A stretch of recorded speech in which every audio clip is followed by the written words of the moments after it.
binciken da suka yi suka ce duniya ita kanta ba baitul ma'mur ba, wanda bayansa aka yi ta, a kiyastawa mafi kankanta shekarun duniya ya kai shekara biliyan 4 da miliyan 540. Shekara biliyan 4 da miliyan 540. Kuma sun bi ne ta bangaren bincike. Musulunci baya kora sayin, sai dai in sayin din ya ci karo da Qur'ani ko hadisi ingantacce. Shekara nawa? Biliyan 4 da miliyan 540. To kai lissafi a ce baitul ma'mur ma iyakacin shekarunsa kenan.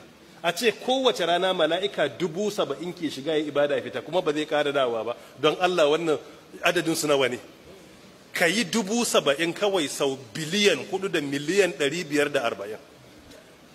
National Geographic Time da suke binciken halittar duniya, abubuwan da suke ciki, sun samu dutse a cikin kasar Canada da mafi kankantar shekarunsa da aka samu shine shekara biliyan 4 da miliyan 50.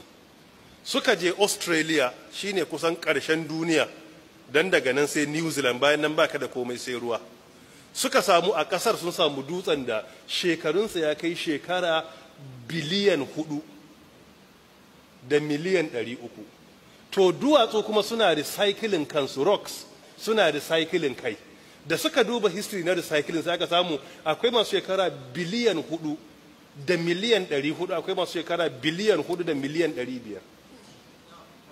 Sai suka ce to kaga wannan a cikin halittun duniyan ma mun samu abun da ya kai shekara biliyan 4 da miliyan 500 da halitta.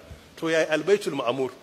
In aka ce kullum mala'ika 70,000 ke shiga yayi bauta ya fita, kuma ba zai ƙara koma ba har ƙarshen duniya, don Allah adadin su waye sani in ba Allah ba. Amma dukkanin su la ya'suna Allah ma amarahum wa yaf'aluna ma